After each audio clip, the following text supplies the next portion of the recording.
Welcome to the latest episode of our podcast series for financial advisors. Today's episode is Driving Organic Growth, Practical Marketing Tips for Advisors from FiComm's Megan Carpenter. It's a conversation with its CEO. I'm Mindy Diamond, and this is Mindy Diamond on Independence.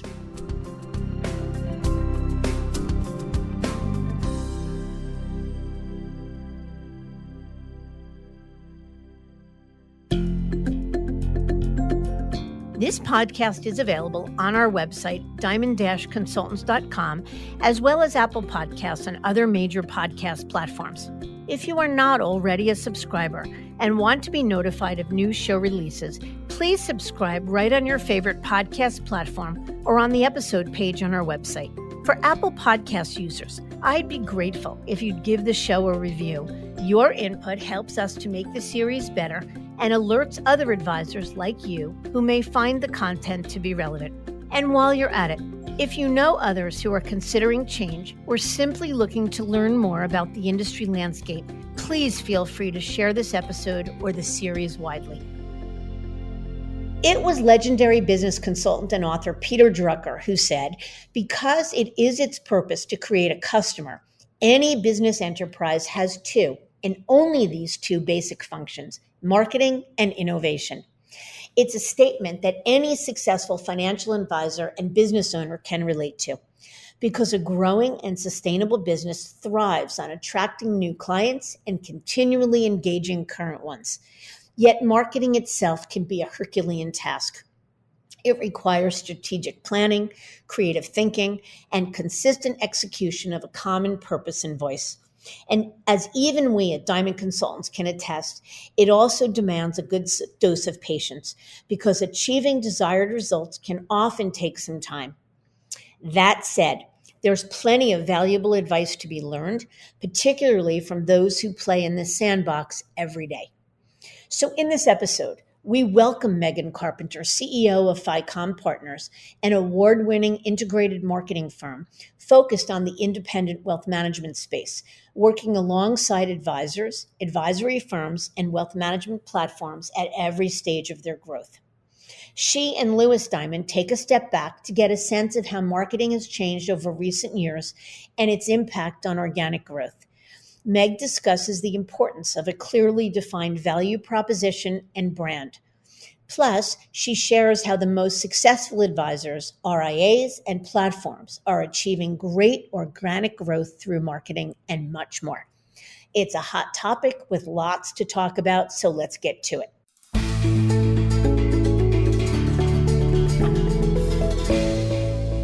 Meg, thank you so much for joining us today. Thank you for having me. Let's get started. Can you tell us about your path leading to FiComm Partners? Sure. I've worked with financial advisors and advisory firms my entire career. Started in this industry when I was 20 years old. I actually got an internship working within an independent broker-dealer model. So I worked within a large national career agency system as a marketing intern when I was 20. And fast forward, 21 years, and I still love working alongside advisors and advisory firms. So I worked within that career agency system through college, and then I got a full-time job as marketing coordinator and really had an incredible opportunity early on in my career to have the ability to work alongside financial advisors from the perspective of how can I add value in how they approach marketing? How can I teach and coach, help them develop strategy and help them execute that strategy? So I did that within a broker-dealer career agency system for 8 years. And then I decided to start my own business. So back in 2012, I left that broker-dealer and started my own marketing consulting firm specifically for financial advisors. That was called Caritative Wealth Consulting. I really wanted to help financial advisors achieve success in their business through marketing. And so I started doing consulting. And through those consulting efforts, I actually met my former business partner who had founded FiComm Partners 8 months after I had started my own consulting firm. We had a client in common And FiComm originally started as a PR firm, and I had the marketing background. And so we decided to join forces, and I did some consulting for the PR clients. And we realized that there was a tremendous opportunity to bring a more comprehensive approach to overall marketing strategy to the clients that FiComm was serving. And so we merged our businesses formally in 2014. And we've been in business now for we'll celebrate our 11th business anniversary this summer, and really proud to continue to work with financial advisors and advisory firms to help them achieve their growth goals and objectives through the lens of marketing. Congratulations on the anniversary. So you mentioned, I think, some of this, the combination of marketing and PR, but can you describe in more detail FiComm's value proposition to financial advisors and RIAs and wealth management professionals across the country? Yeah, absolutely. Our job is really to help our clients and the advisors and advisory firms that we serve to drive to meaningful growth in their business. And we do that through the lens of helping create a broader marketing strategy, which encompasses all of the potential levers you could pull, from branding to content to social media to public relations and media relations and beyond. But we really do that through the context of growth.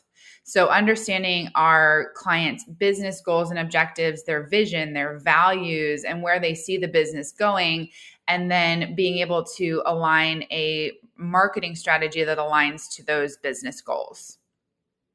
And how are you charging? Not specifically, what does it cost to hire you, but is it a one-time consulting fee? Is it retainer-based? What's the way that folks engage with you? Sure. So we have 3 ways to engage, and I'll try to do this quickly. We have our integrated agency model, is where our clients really view us as their outsourced marketing and PR department. And in that model, we charge an ongoing flat fee monthly retainer. Our average client tenure in that model is 3+ years. We've had some clients who have been with us for 10 years since we started the business. So it's an ongoing retained relationship. We also have something called FiComm Studios, which is our innovation lab. This is where clients come to us with a very specific business problem that needs to be solved through the lens of marketing. And so those are projects. Those are strategic sprints, anywhere from 3 months to 6 months. And those are a flat project fee. And then we also have an advisor marketing boot camp, which is our scalable offer for financial advisors across channels. And that's a 12-month program with a very low entry price point. So it's a monthly fee for 12 months. Got it. That makes sense. And who are the typical clients that you serve? Like, what would be a prototypical engagement for your team? We do work with different businesses, sizes of businesses across the wealth and financial advice space. So we work with individual financial advisors across channels, from the independent wealth management space over to the captive environment. And that's sort of in our advisor marketing bootcamp. So those are advisors who are looking to drive meaningful growth in their business, but they don't know how. They need the coaching, the education, and the resources. And then on the studios and integrated side, we're working with advisory firms, often hybrid advisory firms that are registered investment advisors and affiliated with a broker dealer, or large registered investment advisory firms. We also work with wealth management platforms, what some people would call aggregators. And then we work with large and oftentimes global financial institutions that have a wealth management business and they're looking to deepen distribution across the wealth management space. I would say the commonality, because it's a pretty broad swath of clients that we serve, the commonality is that all of our clients are driving towards growth, and they're looking to do so in what we call like a new school way. So in a highly differentiated, really like human first way that actually drives authentic and meaningful connection. Makes sense. And I'm curious, obviously there's a very specific focus on wealth and investment management. And you would probably be the first to say specialization is important, especially for financial advisors. But from your business standpoint, would someone who comes to you, would there be concern that you're working with a bunch of financial advisors already? So how do you drive new ideas across campaigns? And is everyone's websites or their PR campaigns going to look similar? So a bit of a loaded question, but I'm curious how you would answer that. No, it's a good question, Lewis, and it's certainly not the first time I've been asked that question. I think to your point, specialization, more so in this space than potentially others, is really important. So we know that we're working within a highly regulated industry with compliance concerns, and we need to make sure that financial advisors and advisory firms, that whatever they're doing has to be within sort of those guardrails. And so working with a business that understands not just the compliance and regulatory landscape, but also like the business model and how advisors and advisory firms are compensated and how they service clients, like all of that's really important to be able to get to success quickly with your marketing and PR partner. So our competitive advantage is really built on our industry expertise. And I also understand it's a fair question. I'm a business owner myself, so I want to make sure that any partner that I'm working with has my best interest at heart and is able to serve my business needs specifically. And that's where I think our mindset and approach really sets us apart. We don't believe in cookie cutter marketing strategies. We don't believe that there's a one size fits all approach. So with every single client, regardless of how they engage with us, we go really deep with them on what are their true differentiators, what are their competitive advantages. And oftentimes, Lewis, like we're helping them identify and discover those in new ways. And so because we're so focused on the individual business and what is truly differentiated, what's authentic to them, what their specific vision and values are, everything that comes out of those vision and values will lead to strategy that's very specific to that business. And so we're never saying to any of our clients, listen, you all should do this. This is the one way. We're really getting into each individual business and making specific and custom recommendations. And so that's where there really is no competitive conflict, because no two businesses are the same. No two executive leaders are the same. And for a financial advisor that might think, well, that's not true, my business is exactly like the business next door, then I love the opportunity to talk to them, because that's actually not the case. And oftentimes those advisors just need help understanding what their true differentiation is. And we love to do that with advisors. That makes sense. So, I mean, basically, it's someone doesn't have to explain what they're doing to you. They don't have to explain we're an RIA or what custody means or what financial planning means. Like, you already up to speed on that. So your job as a consultant is to go in and find what's different about the company. So I'm curious, Exactly. How do you extract from a firm owner, from an advisor, what is their vision and value? Like, what's your process for dragging it out of people? Because it's not something that I think most people can just articulate on the spot. You're right. It's not. And we have a very simple framework, which I'm happy to share. And then I think that sort of the magic of what we do at FiComm is helping businesses to apply the framework and to push towards actual like real answers versus what the surface level answers tend to be when we go through our framework. So our framework is 3 simple steps. It doesn't matter if we're working with a global financial institution or a solopreneur financial advisor, the framework is the same. And it's getting clear on 3 things. Why do you do what you do? Who do you do it for? And what is the change that you want to create for those people? So it sounds like a very simple framework, but to your point, Lewis, sometimes those answers can be really hard. You have to dig deep. You have to look inward. You have to challenge yourself. You have to be asked the right questions. And so I think in that way, where we really stand apart is in our ability to bring all of our industry experience, but also our business acumen to those conversations to know what questions to ask. So as an example, it's not unusual when working with a financial advisor, if I ask that person, why do you do what you do? They'll tell me, Lewis, well, it's because I want to help people. Okay, great. That's wonderful. Why? Why do you want to help people? And then sort of continuing to push on that chain of thinking until we get to the real truth, like the real story. Why are you really a financial advisor? It oftentimes will link back to a personal story, potentially their earliest money story, or some experience that they've had that shaped their way of thinking that has led them to want to help people. So it's a simple framework. It's difficult to apply, but what is so amazing about it is that in our experience working with clients, when you really have clarity on the why and the who and the change you want to create, and you build alignment across your business around those things, it is really incredibly freeing. And it leads to such incredible business results because you're really aligned on why you're doing what you're doing, and you keep everything hyper-focused around it. I love that. And so I'm curious, the third part of the framework, what is it you want to create, or what's the change you're looking for, to use my own words? Isn't everyone just going to say, I want to get more clients, I want to grow? Or are there more thoughtful or unique answers that you might expect? Oh, I love that feedback. Thank you. Because we think about it differently, but that feedback is really useful, Lewis. So what you're talking about is like the change that an advisor and advisory firm wants to create in their business. Like, what are the results that they're looking for from their marketing? And to your point, it's growth. We dive into what does growth mean, right? So is it growth from expanded wallet share? Is it growth from new clients coming on board? Is it growth from just number of households served, strategic partnerships? Like, what exactly does growth mean? Oftentimes growth to certain firms will mean I need to hire the next generation of advisors to serve my growing client base. So we would dig further into that. But in the framework that I was talking about, when we talk about what's the change that you want to create, it's usually two things. What's the change you want to create for yourself, sort of as an advisor? And then what's the change that you want to create for your ideal client? So as an advisor, the change that I want to create could be, I don't really want to be working 60 hours a week, 6 days a week anymore. Like, I'd like to figure out how I can run my business efficiently in 4 days a week.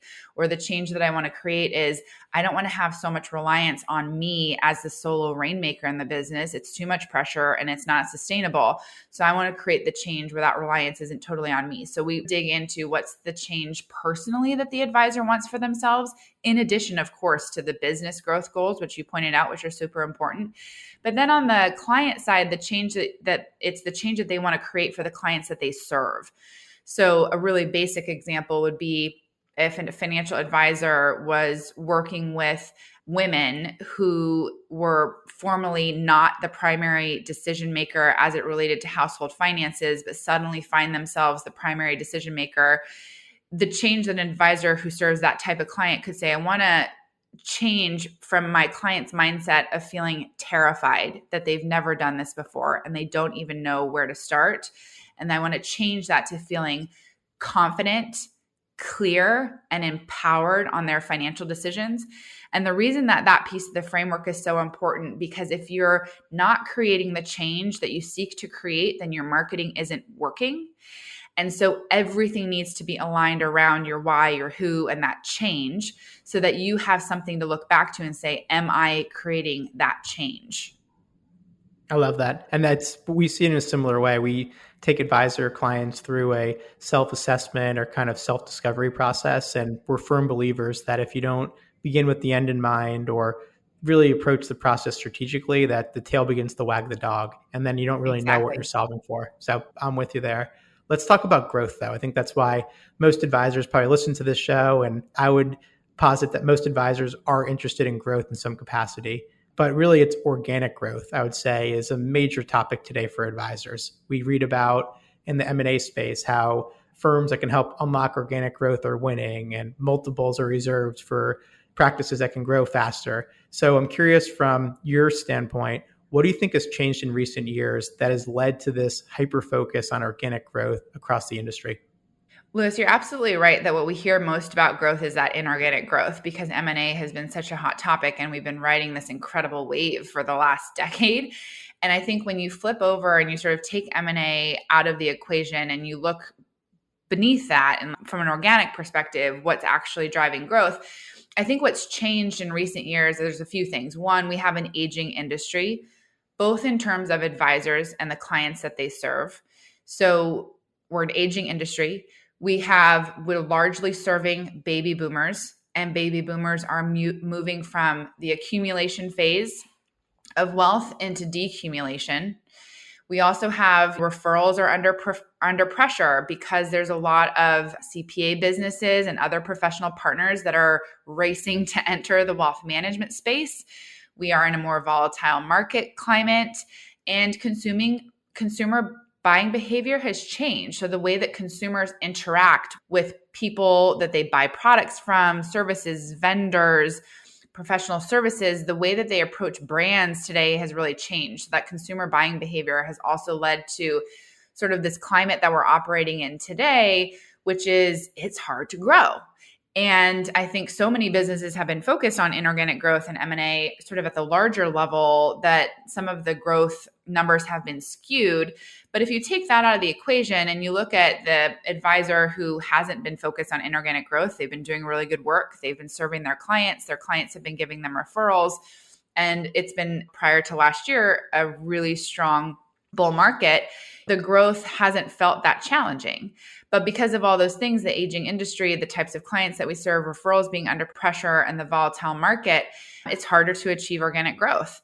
And there's a Schwab benchmarking study that showed that over the last 5 years that the average RIA, so on the independent side, actually had negative growth when you excluded market appreciation.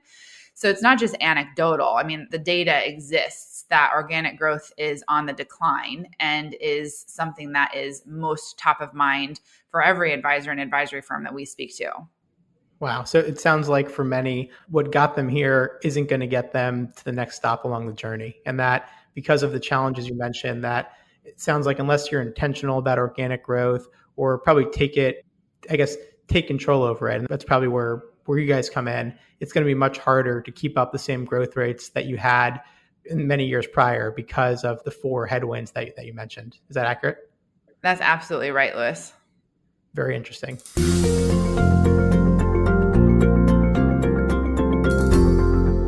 So another question here. There's so many opportunities for advisors to evolve their marketing capabilities and drive greater organic growth. There's a number of ideas come to mind, but in your view, what are the top, say, 3 ideas you see working for successful advisors? So what are like 3 just really interesting things that clients of yours or aspirational clients of yours are doing that maybe some folks can learn from?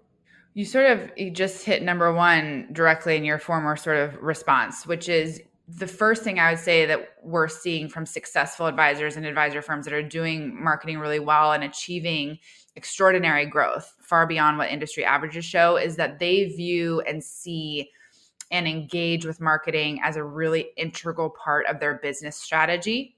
Marketing used to be an afterthought. It used to sort of be maybe I need to care about marketing, but I probably don't. And so it was an afterthought. And today what we're seeing is that marketing is driving growth. And so those successful firms are viewing it as equally important to their business strategy as their service models, their investment approach, their recruiting, their technology, human capital, operations, sales, all of it. Like marketing is just as important. It's a key part of business strategy and it has to be integrated across the business. So that's the first thing that we're seeing. And a tangible example of that is thinking through how some of these firms that we're seeing to be successful are building out their prospect and client experiences. Marketing is really a key driver in that. It's not just about the service model now. It's really about how are you including communications and promotion and how you're driving a better prospect and client experience. The second thing that we're seeing successful advisors, advisory firms, and platforms do today is they are focused on strategy before tactics. And in a similar way that marketing has been an afterthought, we often see advisors and advisory firms focus on tactics based on what they hear their friends are doing or what they might read in the advisory trade publications or something that they may have heard at a conference. So they'll come back from a conference and say, someone was just on stage talking about why I need to do 0-click content on LinkedIn. So we're going to do it without thinking about why. And I love having these conversations with advisors because they understand this inherent and like implicitly with what they do. So when they work with a client and a client comes in and says to them, I want to put 80% of my portfolio in alternatives, the advisor is going to ask a lot of questions before they recommend that that's a good idea or bad idea. They want to understand what are their goals? What are their money stories? What's the purpose of wealth? What are their time horizons? Do they have any need to use the funds anytime? Like an advisor is going to ask a lot of questions to determine an overall financial plan or investment strategy. And the same should go for marketing and growth. So thinking strategy before tactics. And then the third that I would see that gets me the most excited is the successful growth businesses in this space today. They're really bringing the humanity back to their marketing. And so as an industry that does, like I said at the top, work within this regulated environment with compliance considerations, so many advisors have been told what they can't do and what they can't say. And today what we're seeing is sort of a reversal of that. And we're seeing these successful businesses really lead with a human first, heart-centered approach to how they are connecting with people, how they're creating content, how they're distributing that content, and really thinking about how can you make one-on-one human connections at scale, which is essentially what marketing is. Like brilliant marketing is human connection at scale. And so we're seeing that level of a much greater level of vulnerability, authenticity, realness, but like that human first approach. So those are the three things I would say that we're most excited about and what we're seeing across the industry as what works. So I love what you said. Marketing is human connection at scale. So how would someone do that? Or so without giving away your secret sauce, what are some activities or tactics they can take to achieve that? Or maybe what's an example of where you've seen it work really well? We give away all the things because we really want to help to transform wealth management and extend the impact of financial advice. That's sort of our mission here at FiComm. And so we want advisors who are doing really great work to be able to serve more of the right type of client, whether they work with us or not. So I love the opportunity to be on podcasts, and I appreciated so much the invitation because we want to sort of help everybody. And so I would say a great example of like, how do you lead with a really human first and heart-centered approach is first and foremost to like think about your messaging.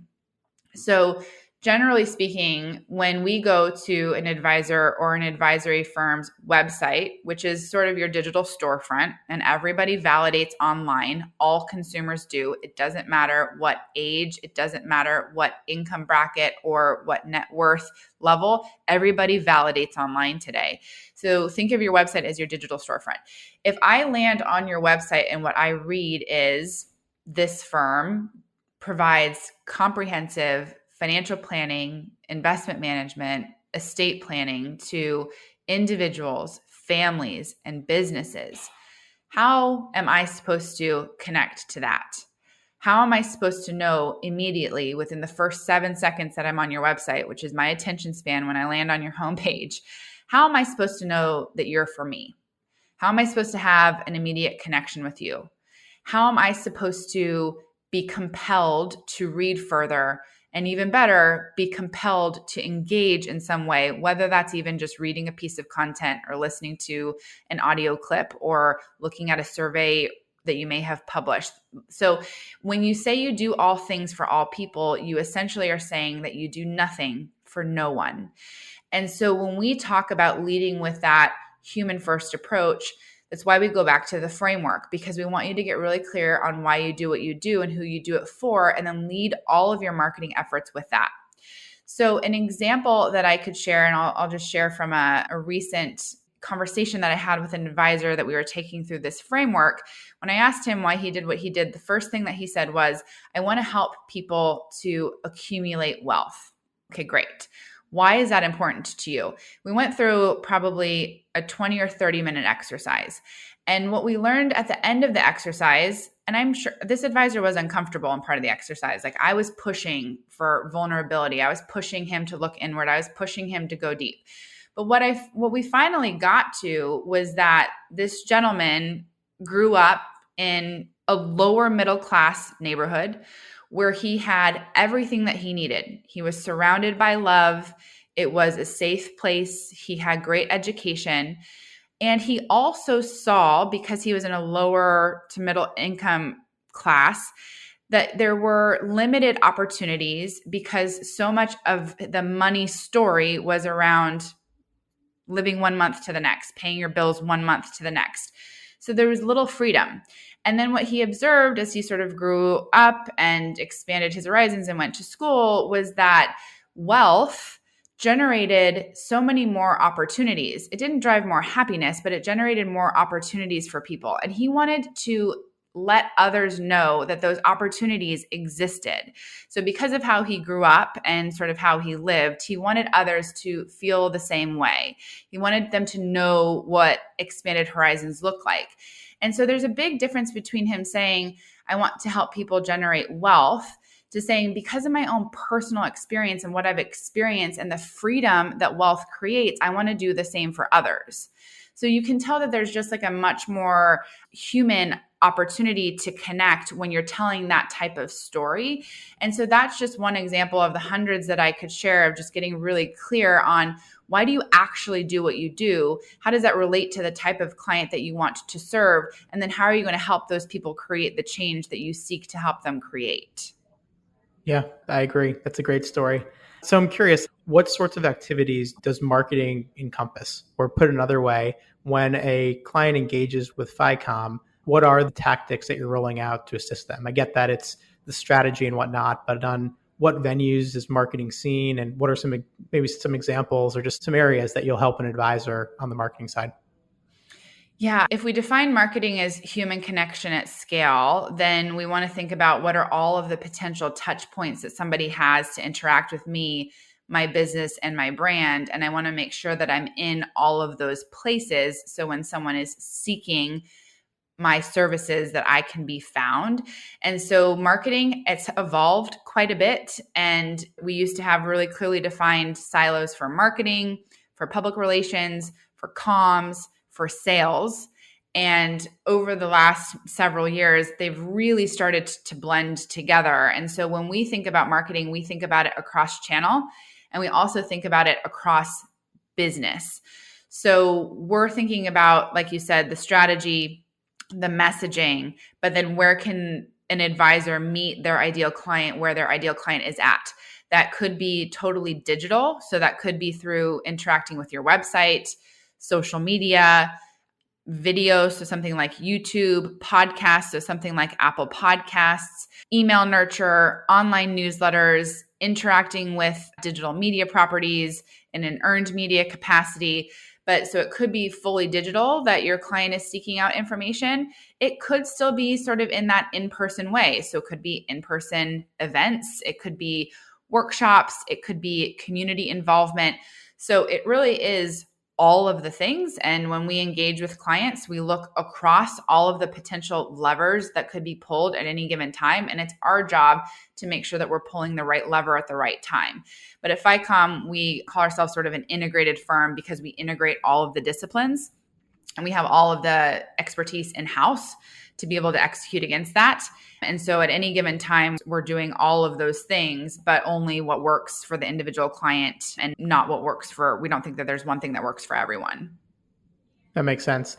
Yeah, I want to ask you about how marketing can relate to advisors that are captive. They're employees of a major firm. I think a lot of the levers that you mentioned are probably off limits for certain advisors because they're not able to necessarily have an individualized brand or identity. Maybe they have like a micro website, but it's not necessarily something customized.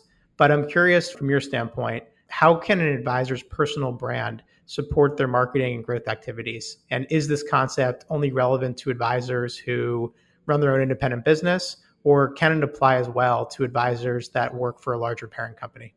I'm so glad you asked the question because it really can work for anyone in any environment across channels.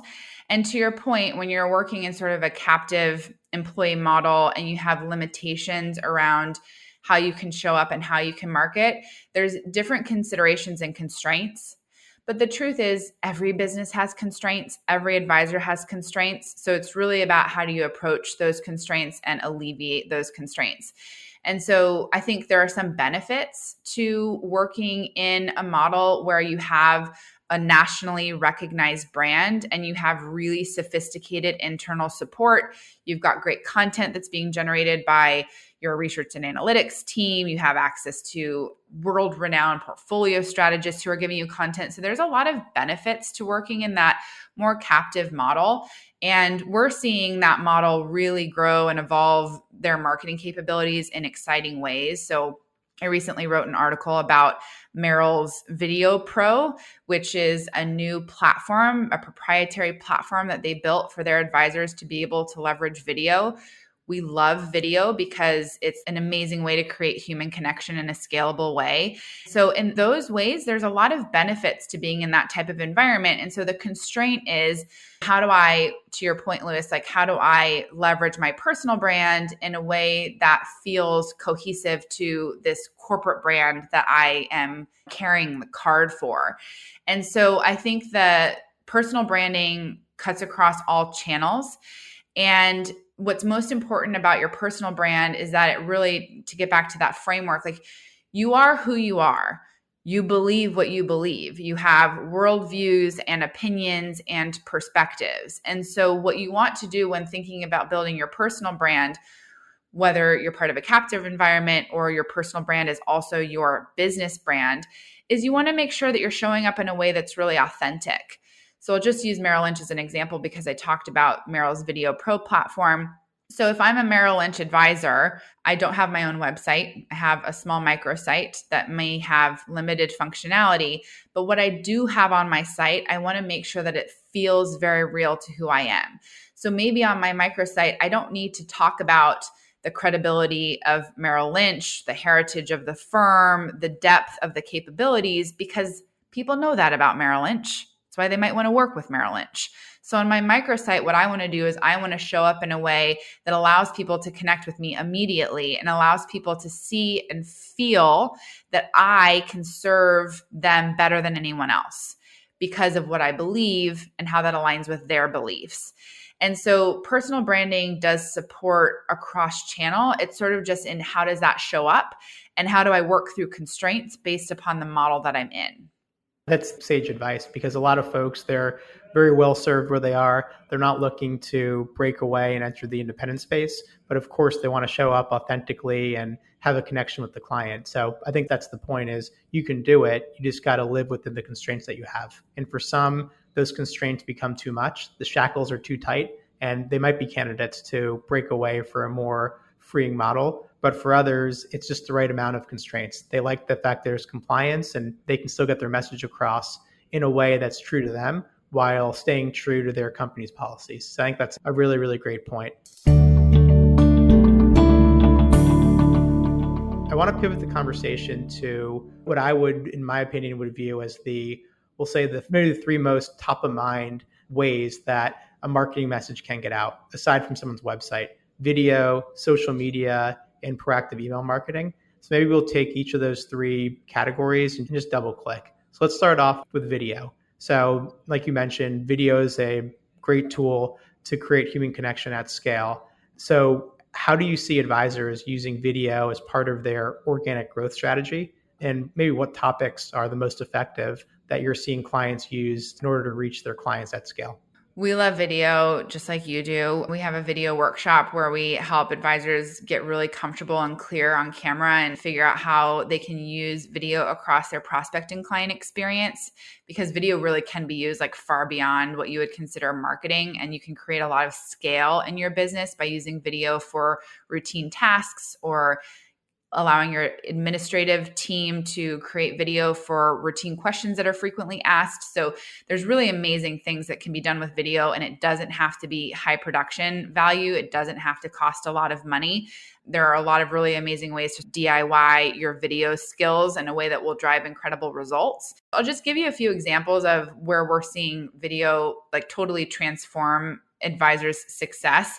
One example is there's an advisor who works with retirees.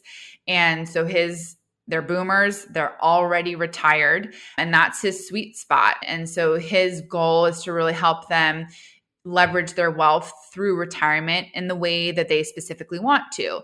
And so every single Sunday morning at 8:00, he emails out a 2.5-minute long video that's just talking about timely topics and trends. So I think one of the most recent ones that I saw from him was about inflation. No surprises there. It's a timely topic. But he does this religiously to the point where on Sunday morning, if it doesn't go out at 8:00, he'll start getting texts from his clients saying like, "Are you all right, Kyle? Like, is everything okay? Because I haven't seen your video hit my inbox." So his clients rely on that video. There's nothing overly profound to the videos. And Kyle would be the first person to tell you they're simple, they're short. He records them on his iPhone. He sends them in an email with a link. But it's the consistency that's important. But it's also he is answering the questions that are on the minds of his clients. So they don't have to worry. They know that he's got them covered. And he's oftentimes like ahead of them. So before they even ask the questions, he's already answering them. So it gives them a bunch of confidence. And it's a great referral tool for Kyle because his clients can just send videos and say, "Did you know this? Look at what my financial advisor taught me." So that's like one example of what we're seeing work really well with video. Another thing that we're seeing work really well, which is sort of a different example, is how can you use long form video content to really create scale and efficiency with your marketing efforts? And so oftentimes creating content can be the Achilles heel for advisors when it comes to marketing. Content creation doesn't always come naturally to people. It can take time. Oftentimes advisors think that they need to sit down and write something, and to dedicate the time to do that, it can be cumbersome, and it can be also sometimes there's some like fear and vulnerability involved. But we know that advisors are really great at building relationships, and they're really great at helping their clients feel seen and heard. And so they're oftentimes very good conversationalists. And so we can tell an advisor, hey, listen, instead of sitting down and spending however many hours that you might spend writing a piece of content, why don't you sit down and record a video or conduct an interview? Maybe that interview is 15 to 20 minutes, and then work with a marketing team who can take that 15 to 20 minute video and they can write a blog because all of your insights were shared verbally. They can turn it into email nurture. They can turn it into social media clips that have both audio and video, which is great to engage that way on social media and not just with static text and stock imagery. So video can be a really great way to create scale in your business. And then a third example that I would use that we really love is using video to create efficiency within your client experience. And so rather than, let's just say there's a huge market event, something happens, it's immediate, it's big, and you know your clients are thinking about it. Rather than spending the next 2 days completely blowing up your schedule, having to cancel everything because you know you're going to be on the phone, you want to hit every single client, record a quick video as soon as that market event happens. It says, listen, I want you to know that I see what's happening. This is what I'm seeing. This is how you probably are feeling because I'm feeling the same way too. This is what I'm watching out for, and this is what I want you to know. So record a quick video and send it out to everybody in your client base. And in that email, include a link to your calendar, whether it's Calendly or something else, that says, if you still want to talk to me, I'm here for you. Here's actually a direct link to my calendar where you can book time. And what we're hearing from advisors that are doing that is rather than having to speak to 80 clients over 2 days, they're speaking to 5 or 6 or 7 because the other 70 or 75, you did everything you needed to do in the video. You made them feel like you're paying attention. You made them feel like you're on top of it, and you made them feel safe. And so those are just 3 examples, obviously vastly different, but where we're seeing video and sort of to get back to your question around topics, it really depends on what do your clients want to hear from you. And so it could be evergreen topics, thinking about wealth management, financial planning, or investment strategies that are core to your business that you could potentially put on your website. Or it could be really timely topics like what's going on in the market today, or if there was legislation that had just passed, or if you read something really interesting in the Wall Street Journal and you want to share it. But it could be anything and everything. What's most important is that it's what your clients are looking to hear from you. Terrific. Yeah, 2 points on video. I would say one, if anyone's curious about how to effectively do videos, I would direct them to Jerry Davidsy's LinkedIn or social media. He's of Persilium Wealth and was a prior podcast guest. He, I think, embodies everything you said with consistency and being relatable and just being present for clients. So that's a really good example. Another thing I'll mention too that I've seen work really well, you mentioned the example of a market meltdown and needing to act on scalable communication. I agree, but it's the concept of a launch video. When advisors are in transition, there are so many balls in the air, but being able to get a pre-recorded video message in the inbox of all your clients as soon as you break, I've seen it be a really powerful tool to at least pave the way and at least take some of the sting or surprise out of it. So I'm with you. I personally am terrified of doing video. It's not my thing, but I'm with you that it's impactful and it's important. And a lot of advisors do leverage it to great effect. Let's talk briefly about social media. So another, I think, scary topic for many. And of course, there's LinkedIn and Twitter and Facebook and TikTok, et cetera, et cetera. From a professional standpoint, briefly, what are your thoughts on social media and how you've seen the leveraging social media drive growth? Sure, I'll be fast. I'm cognizant of the time. So with social media, we really view that as an opportunity to create community. So it's a way to create a community online, a community of people with like-minded interests, and it's a way for you to share your knowledge, your insights, your intellectual property, and your beliefs with that community. You're right that there are so many platforms, and some of the new platforms that are popping up are terrifying to advisors and also to me. I'm like, I cannot do TikTok. I can't add one more thing to my plate right now, and I don't think I can do that. That just doesn't feel comfortable to me. And so it really is about the specific advisor and the types of clients that they serve, and only going to the one social media platform that has the highest likelihood of being able to create that community. Advisors do not have to be on all social media platforms. They don't have to be on Twitter. They don't have to be on Facebook, and they don't have to be on LinkedIn. They need to be on the one place that their clients are most likely to be and most likely to be seeking information.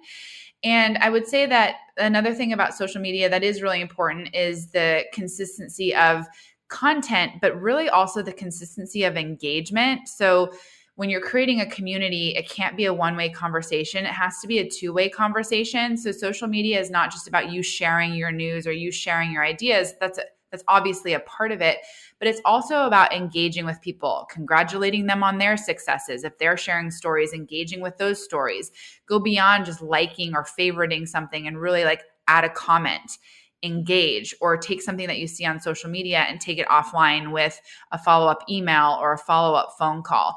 And so I would say at a super high level from a social media perspective, it's just focus on one place, get comfortable there, dominate there, and then potentially expand. And then the second thing is focus on not just sharing, but having a two-way conversation through engagement. Very interesting.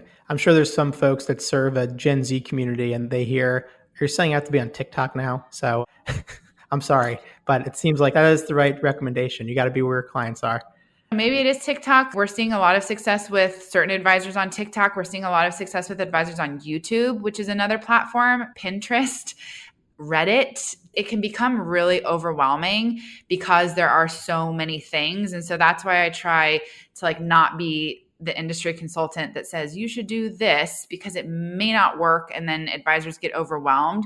So it's just really about, like I said, getting clear on where's your ideal client living online and focusing your time there. And how about email marketing? That'll round out the 3 points to hit. Yeah, I think the important thing for advisors to consider with email marketing is that you have to think about what it feels like to receive something in your own inbox and then apply that feeling to how you approach email marketing in your own business. So the way that we help advisors think about it is think about first and foremost your clients. If you're emailing them something, you want it to be of really, really high value because you know that you're asking for a slice of their attention in that day when you're sending them an email. So you want it to be highly, highly valuable. And oftentimes you want it to be actionable. You want the person, your client, to feel like, I'm so glad that I received this email and now I'm going to do this. And so when you're thinking about client communications, we recommend that all advisors start there. And it's oftentimes with email in how you're communicating with clients, and then take it out to prospects. So figure out what works with your clients. What type of content are they seeking? What type of content are they engaging with? What type of content that you're sharing with them are you getting the most feedback on? And then turn that around to prospects. Oftentimes, what we'll see from advisors who have a really great call to action on their website, they have something like a really valuable downloadable asset. And what that should do is I would go to your website, Lewis, which I actually have done many times because I download all of your insights and reports, and I put in my name and my email address, and then I get the report in my inbox. And then usually what should happen after that is that you or any advisory business should nurture me because I was seeking out information. You gave me something valuable. I'm interested. So you should nurture me through your email. But we have to remember that we're building relationships. We're not going from just meeting on the first date to getting married tomorrow. And so you have to continue providing value, continue providing ways to engage through your email and working them through the funnel. And don't expect that just because I downloaded something from your website that I want to meet with you tomorrow. And oftentimes that's what advisor email nurture looks like. I downloaded something from your website. You gave me a checklist or a tip sheet. And then I get an email from you tomorrow that says, thank you for downloading this checklist. Here is a link to schedule a meeting. And I'm going to be thinking to myself, well, wait a minute, I don't really know you. Like, that was smart, but I still want to get to know you a little bit. And I'd really like to get to know you online. And I'd really like to get to know you in a way that suits my schedule. So it's really just thinking through, like, what does that look like? What do you want the feeling to be? And what's realistic in terms of how people consume and seek content today? And so I always ask advisors, like, well, how do you feel when you get email marketed to? And they're usually like, oh, I get so many emails, I just delete them all. And so I'm like, okay, well, let's apply that same feeling to how you're now going to approach your own email marketing in your business. And usually that's why, like, that client first approach works, because if you're delivering something of value that your clients are just eating up and they love it, your prospects will too. Very helpful. 2 more questions to take us home. So a lot of large RIAs or platforms or supported independent providers, they talk about how we'll help advisors with marketing. I'm always just like, okay, cool. Everyone says that. So out of curiosity, what's the real answer? So the best RIAs or the largest RIAs, however you want to define it, what are they doing to help their individual advisors, whether they're advisors that carry their own brand or they're advisors that are card-carrying members of that organization? So we could do a whole podcast episode on this, but I feel the same way you do when I hear that from every platform. I'm like, okay, cool. What does that really mean? So we sort of see it in 2 ways. Most platforms today are providing their advisors with tools and technology. So they're providing them with tools and technology to help make their marketing more efficient, more seamless, giving them access to things that they need. And we feel like tools and technology are really limited in value. And so what we're seeing, the top RIAs and wealth management platforms who have lots of advisors who are affiliated with a brand or who potentially have their own individual brand sort of under the corporate support structure, is they're providing them with the resources, the coaching, and the frameworks to actually drive their strategy. And then the tools and technology come behind it. And we're also seeing the most successful firms really allowing, to our earlier conversation around personal brands, really allowing advisors, empowering advisors to show up in their own local markets in the way that they want to show up. And not in a, hey, you have to use this script and you have to say this thing and you have to follow this specific client experience. But the most successful ones are allowing advisors in the field to show up in a way that feels very true and authentic to them. And that's driving success. So it would be providing resources, coaching, and frameworks to help advisors create a strategy that's going to work for them, and then empowering them essentially to execute on that without there being too many expectations around everyone has to carry the same flag.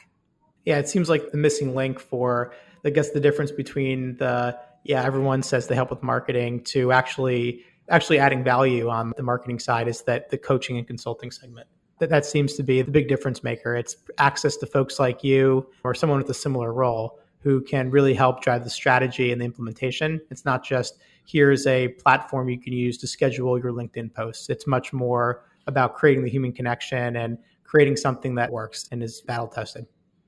Yeah, we've done a ton of research on this, and I really could do a deep dive on it because we've done research across the industry and seen all sorts of different models, and also seen what most of the top firms are doing to quote unquote drive growth. And it's actually not marketing support, but at a high level, yeah, that's what I would say.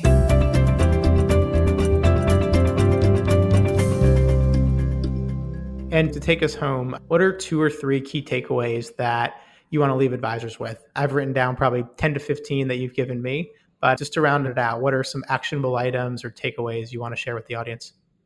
Sure. So quickly, the top 3 takeaways I would say that I hope an advisor listening learn from this is, first, strategy before tactics. Everything you do has to be tied to a business objective.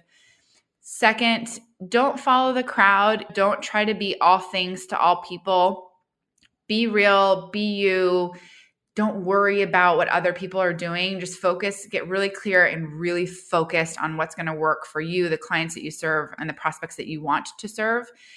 And then third, I hope that a key takeaway is that I've allowed advisors to see that marketing, when done really well, can deliver incredible business impact. It can drive growth, which is what, Louis, thank you so much for this platform to be able to talk about growth today.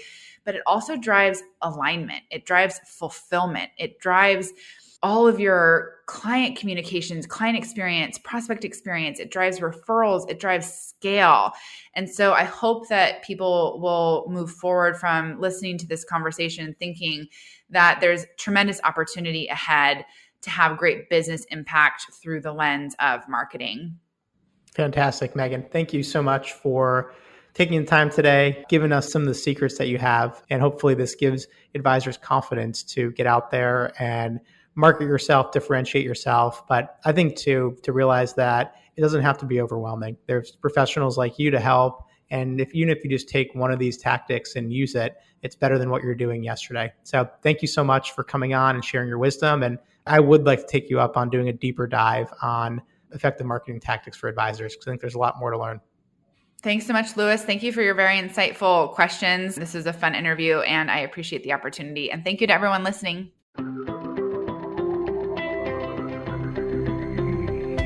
Successful marketing is driven by true differentiation and demonstrating that authentically with consistency and in concert with client service activities. As Megan noted, the best endeavors are led by strategy, and when done well, there's tremendous opportunity to impact growth through the lens of marketing.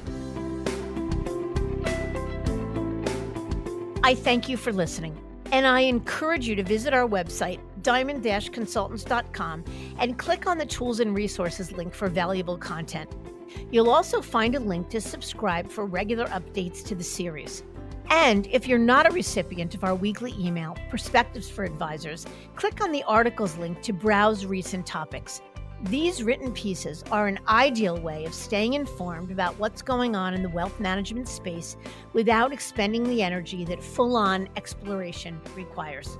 You can feel free to email or call me if you have specific questions. I can be reached at 973-476-8578, which is my cell, or by email mdiamond@diamond-consultants.com. Please note that all requests are handled with complete discretion and confidentiality. And keep in mind that our services are available without cost to the advisor. You can see our website for more information. And again, if you enjoyed this episode, please feel free to share it with a colleague who might benefit from its content. If you're listening on the Apple Podcasts app, I'd be grateful if you gave it a star rating and a review. It will let other advisors know it's a show worth their time to listen to. This is Mindy Diamond on Independence.